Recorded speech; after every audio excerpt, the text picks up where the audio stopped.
A teen's big move across the country has now morphed into a terrifying mystery for her family. Morgan Bauer, 19, was last heard from on February 29th, but has gone silent since. The teen had recently relocated to Atlanta from her hometown of Aberdeen, South Dakota. She wanted to be her own person, move to a big city and spread her wings, Sherry Sickmeller, Morgan's mother, stated. For her to go completely silent on all counts is not her. The teen caught a ride from Aberdeen to Minnesota with a friend and then hopped on a flight bound for Atlanta on February 12th, according to Atlanta police. Morgan's mother says her daughter had arranged to stay with a man she met on Craigslist, offering to clean and do other chores in exchange for rent until she settled into a job. I didn't want her to really go to Atlanta. It was something that was really worrying me. But Morgan does everything 100%. She's a go big kind of girl, Sherry told Dateline. Then things began going awry. Morgan was allegedly kicked out of her temporary home. Determined not to return to Aberdeen, the teen checked into a motel and did what she could for money. Although Morgan had experience as a waitress, she turned to dancing at a local club for money, her mother says. Officials have been unable to confirm which clubs she may have worked at, but several of the businesses told Morgan's family that, while she had inquired about work, she did not have the correct paperwork at the time. She was really in survival mode, and that's what is scaring me, Sherry told Dateline. Who doesn't want to make it at 19 and hasn't made a not-so-great choice? But for her to be off the radar like this is scary. Morgan, who normally is very active on her social media accounts and is always in contact with her best friend, suddenly went mute. The teen stopped replying to her family and friends, with the last activity on her Snapchat account the night she vanished. Her phone has since either died or been turned off. Atlanta police are investigating, but have not commented regarding any leads that may have been phoned in. While officials say foul play is not suspected, authorities have echoed the family's idea that they just want to be sure Morgan is safe. She isn't in trouble. Just please, if you have the ability to contact and reach someone, do it, said Sherry. But I have this feeling maybe she doesn't have that opportunity because of whatever has happened to her. Sherry and her husband have traveled to Atlanta to pound the pavement with flyers including Morgan's photo. Thousands have offered support and encouragement online. Morgan's story and image have reportedly reached hundreds of thousands of people, as well as been captured on the front page of Imgur. Members in the Facebook group Missing Morgan have topped 5,500 members. But with the attention that Sherry says the family is so very grateful for, there come, at times, harsh words and rumors. While Sherry says she wants to thank each and every person sharing Morgan's story and image, she has a message for those posting unkind words. This isn't a story about a girl who was asking for it or who should have known better. This is about a girl who is missing and needs to come home safely, says Sherry. It doesn't matter. She's worth everything and is so loved. FBI agents and local police raided a home in Georgia in search of human remains in the 2016 disappearance of Morgan, who was last seen in a mysterious video that she posted to Instagram. A search warrant obtained based on credible information was executed at a property on South Broad Street in the Atlanta suburb of Porterdale. To make ends meet, Bauer took a job as a stripper at a club and was bouncing between motels in the metro Atlanta area. Police initially believed that she went missing after finishing a shift at the strip club on February 25, 2016. Bauer's last sighting was on February 26th when she posted a video of herself on Instagram walking in Porterdale Yellow River Park. The park is less than a mile from the property that was raided by the FBI. A man can be seen following Bauer in the recording, which was the last thing she ever shared on social media. A $10,000 reward for information on Morgan's disappearance was offered in 2019. In August of 2023, authorities announced the arrest of 2 people in connection with the February 2016 disappearance of Morgan Bauer. A man named Jonathan Warren was arrested in California and charged with murder, aggravated assault, concealing a death, and tampering with evidence. A woman named Caitlin Globe was arrested in Illinois and charged with concealing a death and tampering with evidence. Their connection to Morgan is unclear at this time. Morgan has still not been found.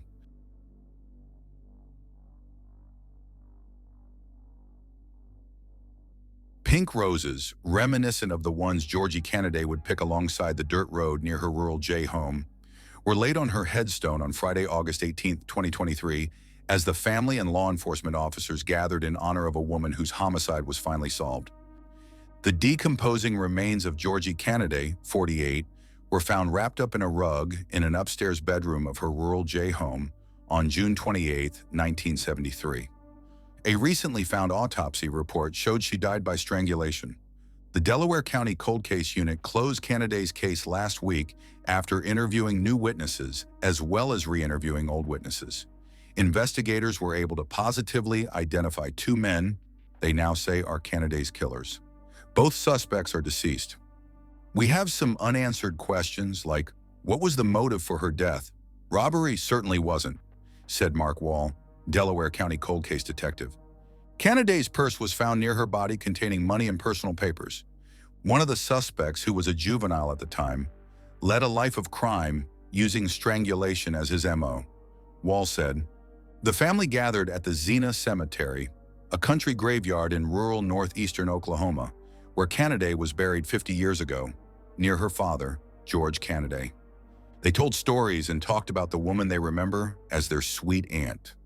She loved children and she could make the best peach cobbler, said Jerry Dubois after the gravesite remembrance service. Jerry was just a young woman when Georgie was killed. She was married to Georgie's nephew, Charles. Georgie's niece, Wanda Forster, also spoke about memories of her beloved aunt. She just loved children, Forster said. In some ways, she was a child herself. Georgie lived alone in the house her father left her when he died just 3 months before her murder. She rarely left home, and most people considered Georgie a recluse. Delaware County Sheriff James Beck, Cold Case Director Stephanie Bishop, and Detective Wall met with the family prior to the memorial service to answer as many questions about the case as they could. The most pressing question on their minds: what are the names of the suspects? While investigators are currently not able to release the names of the two suspects because they are deceased, Sheriff Beck says he understands the family's frustration of not knowing the killers' names. But it's really satisfying to know after 50 years, said Wall. We know who committed the crime, and we know how it was committed, and it gives the family a little bit of peace, I hope, knowing that it's solved. Even though the individuals have passed away, they're probably still paying for their crime. Bishop, who volunteers her time on the cold case squad, also spoke with the family about the search for missing evidence in the case, like the rug used to wrap Georgie's body in. We will regroup in several months, and we may have the family sign confidentiality releases before releasing the names of both suspects, Bishop said. Family members thanked the cold case team for their work. After the service, Detective Wall escorted Georgie's family to the old family homestead to view the home where Cannaday lost her life. Named after her father, George Cannaday, Georgie was the baby of the family and was loved by everyone. As the family said their goodbyes at the gravesite, pink roses, her favorite, were placed on her headstone.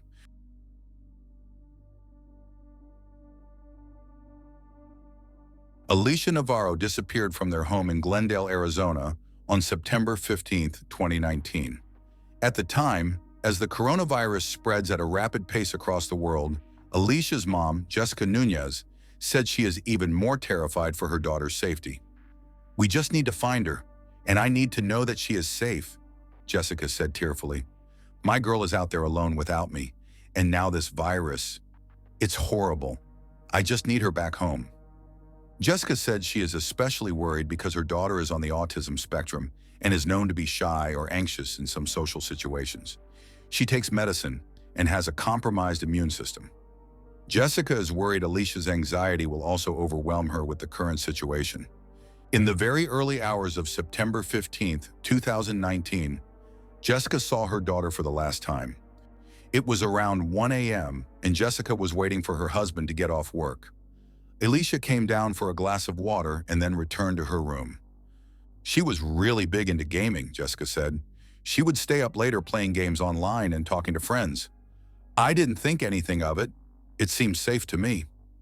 Later that same morning around 7 a.m., Jessica made breakfast for her husband and her two youngest children, Alicia's younger brother and sister. Alicia was not up yet. That's when Jessica noticed the back door was open. When she checked the backyard, she discovered several chairs next to a wall at the edge of their backyard. Jessica had a sinking feeling that Alicia used them to jump over the wall. She checked her daughter's bedroom. Alicia was gone. A short time later, Jessica found a note on Alicia's desk that read, "I ran away. I will be back. I swear. I'm sorry." Alicia's laptop was also gone, but the chargers were left behind in her room. Jessica told Dateline this was out of character for Alicia and immediately called police. She told Dateline she was extremely worried, but assumed the teen would be back in a few days. "We're past the 6-month mark now," Jessica said. "Where is she?" Alicia isn't a high-demand girl, according to her mother. She likes to wear the same clothes and the same shoes over and over, which her mother says is because of her autism. She only wore sweatshirts in Arizona, despite the harsh heat. Alicia wasn't fond of being out in public much or for very long. She did, however, like going to McDonald's, where her mother said she'd been eating chicken nuggets for years. She had just started the school year at Borgard Catholic High School, and her anxiety had peaked for several days, but Jessica said her daughter never expressed being unhappy at home. "She's a sweet girl and loves her family, and she loves to read and play video games," Jessica said, adding that the online gaming may have led to her disappearance. Jessica told Dateline she fears an online predator from one of Alicia's games may have lured her away. "I just feel like she's in danger. She would have never been gone this long, not without getting in touch with me," Jessica said. "Someone has her, and I'm so worried." Jessica said her first goal is to find her daughter, and her second goal is to warn parents about monitoring their children's social media and online activity. "It could be the difference in life or death for your child," Jessica said. "Please monitor everything they do. I don't want anyone to go through the same nightmare I'm going through." The Glendale Police Department told Dateline it is not known at this time if Alicia was lured away or if she left on her own, but they are continuing to search for her and said they could use the public's help for new information. Detectives have been working diligently on bringing Alicia home safely and as quickly as possible, Glendale Police Sergeant Randy Stewart told Dateline. She had no known means of providing for herself, which means she would need to rely on others, and on the street that can be very dangerous. Both family and police have pointed out that Alicia may appear younger due to her small stature and her autism. The longer Alicia's away from home, the more at risk of exploitation she is due to her age, stature, and autism, Stewart added. The Glendale Police Department is now working with the FBI and the Center for Missing and Exploited Children on the case. A silver alert has been issued in Arizona, and police continue to follow all leads and tips as they come in. A Facebook page called Finding Alicia Navarro has been created for anyone wanting to discuss the case too or provide information that may lead to her whereabouts. "I still have hope that my Alicia will be found," Jessica said. "It's hard, so hard, but I always have to have that hope, and if anyone has seen her, I beg you to let someone know. I just hope this nightmare will be over soon." Alicia, who turned 15 on September 20th, 2019, has brown eyes, brown hair, and braces. She is 4'5" and weighs 95 pounds. She may be wearing a sweatshirt, a whitewashed denim overall skirt, and black and white Vans-type sneakers, and carrying a silver Apple MacBook Pro laptop. The search for 14-year-old Alicia Navarro, who disappeared from the Phoenix area in September of 2019, came to an end in July of 2023, when the young woman, now 18, reported to a police station in Montana. "She is by all accounts safe, she is by all accounts healthy, and she is by all accounts happy," Jose Santiago, a spokesman for the Glendale Police Department, told reporters at a news conference. The case is still under investigation, and the details about how Alicia got to Montana remained unclear. Police confirmed that no arrests have been made in connection to the case, and no one has been detained or in custody. 4 people were interviewed after a search warrant was served at a home, but no other information was released. "This is still an active investigation, and we are requesting time and patience as we peel away the layers of the last 4 years," said Officer Gina Wynn with Glendale PD. "Miracles do exist, and always hope and always fight," said Jessica Nunez, Alicia's mother. According to police in Havre, Montana, a town located near the U.S.-Canadian border, Alicia walked into the town's police station, saying she wanted to be taken off the missing persons list. Trent Steele, president of a group named the Anti-Predator Project, said Alicia wanted to get her ID and other documents. Nunez reunited with Alicia on July 26th via a video call. Questions, however, remain as to what Alicia has been doing since she disappeared in 2019. "There's still a lot of moving parts, a lot of moving pieces," said Steele. "I think information is probably going to continue to come out for the next weeks, months, maybe even years." On July 28th, we spoke with a man named Jeffrey Hummert. He said he recognized Alicia in the news, claiming to have seen her in June 2022. "It was like a light bulb turned on in my head," said Hummert. "All the gears started turning, and everything started coming back together." Hummert said he was working on a project at a city park when he noticed the teen. "I didn't talk to her or anything like that, but it was mainly she was sitting at the gazebo," said Hummert. Hummert said Alicia wore black clothing with a blue jacket. "It was almost identical," said Hummert. "Obviously, give or take a few things." Hummert said Alicia sat by herself, eating lunch before walking off with a plastic Walmart bag.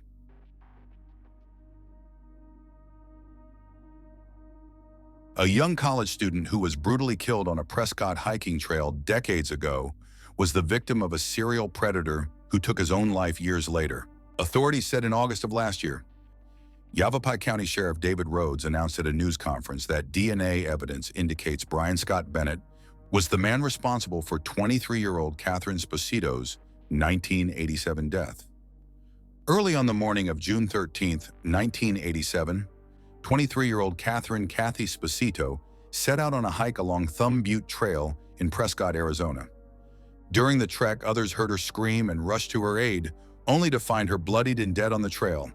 Sposito's murder quickly went cold, but local police have just announced that a serial sexual predator named Brian Scott Bennett was likely her killer. Police believe that Bennett, who was just 16 at the time, hit Sposito with a rock and a wrench, shot her in the eye, and stabbed her in the head before fleeing the scene.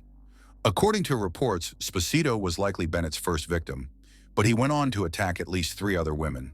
In April 1990, Bennett was accused of sexually assaulting another woman on the same trail, at the same time of day as Sposito, as she was camping with her boyfriend. That same year, he allegedly locked a girl in a room during a house party and tried to sexually assault her.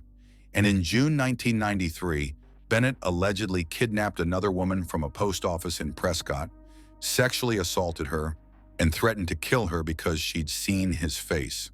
Though Bennett was arrested for the house party assault and the kidnapping, he was never convicted of anything due to a lack of evidence. In 1994, he moved home to Kentucky and died by suicide. For decades, both Sposito's murder and the sexual assault on Thumb Butte Trail remained cold cases. According to reports, it took a group of volunteers from Yavapai County Sheriff's Office Cold Case Unit and DNA technology to finally identify Bennett as the perpetrator. In 2020, the Cold Case Unit started to dig into the unsolved 1990 sexual assault. DNA from that case led them to 2 men, brothers, who had lived in the area at the time. Then the investigators discovered that one of the brothers, Brian Scott Bennett, was tied to other sexual assaults. To be absolutely certain, investigators had Bennett's body exhumed in November 2022. They found that his DNA matched the 1990 sexual assault and that his DNA also matched some found on the ratchet wrench used to bludgeon Sposito. That said, investigators also found other people's DNA on the wrench, so they haven't yet officially closed Sposito's case. For Renee Sandoval, the woman Bennett kidnapped in 1993, the discovery brings a sense of closure. Sandoval was rescued when police happened to pull over Bennett's car, but she never got to see him convicted for his crime. She thanked the Yavapai County Sheriff's Office for giving credence to her experience and for bringing some peace to Cathy Sposito. The story doesn't entirely end there, however. Investigators suspect that Bennett, given the frequency and consistency of his attacks, could have more victims out there. What we know of serious violent predators like this is that it is very unlikely, given the frequency in which he was willing to act, that these are the only 4 cases that exist, Rhodes explained. They're appealing to the public to come forward with any information.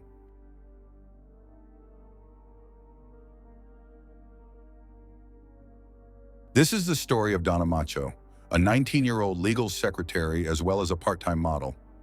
Donna is described as beautiful and was quite popular in high school and college. She resided in the Cherrybrook Lane home in East Windsor, New Jersey. Donna was very hardworking and aspired to be a supermodel, and she was determined to turn her part-time modeling job into a full-time career.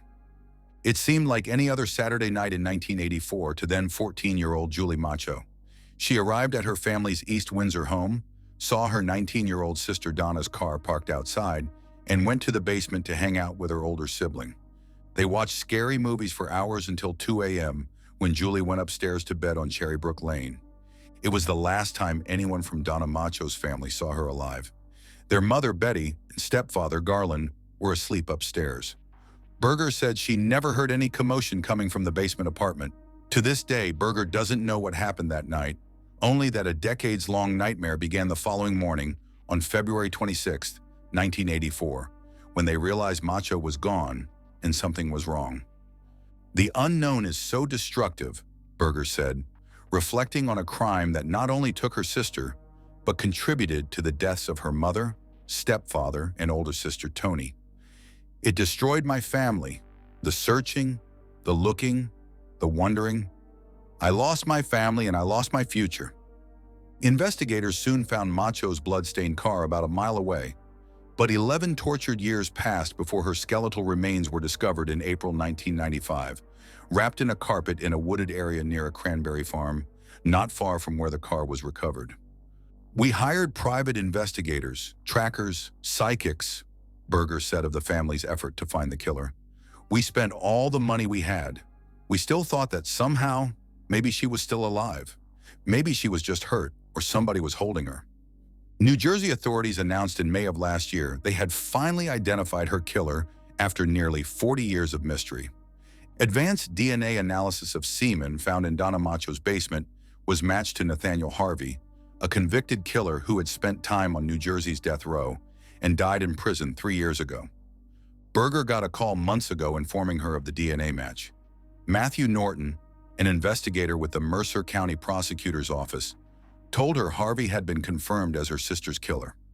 She said it brought her some measure of closure to erase the uncertainty after all these years, but anger soon followed. I was relieved it was going to be closed, but so mad, Berger said. Mad I didn't stay and help her fight. Mad he could invade our home so easily. Mad he was not in jail. Mad he was dead. He never had to pay for this. Harvey had been locked up since 1985, a year after Macho's killing, when he was charged with the rape and murder of a 37-year-old Plainsboro woman, Irene Schnapps. Over the years, Harvey had been questioned numerous times by police investigating the Macho murder. But there were other suspects as well, and Harvey's DNA tests in the 1980s and 90s had proven inconclusive. Harvey's attorney, Eric Kleiner, has long held that his client didn't kill anyone, and Harvey was still fighting his conviction in the Schnapps killing when he died in prison in November of 2020. Harvey stood trial in 1986 and was convicted of rape and murder in the Schnapps case. On appeal, Harvey claimed he was never given his Miranda rights when questioned by police, and the New Jersey Supreme Court overturned the conviction.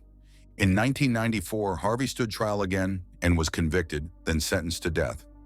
New Jersey abolished the death penalty in 2007 and he appealed once again. The case eventually went to the state Supreme Court, which ordered new DNA testing, and in 2015, Harvey won the right to a third trial on the Schnapps murder. He was 70 and awaiting that trial when he died. Kleiner said this week he couldn't comment because he hadn't seen the DNA test results. Berger, however, said she is relieved that her sister's killer has finally been named.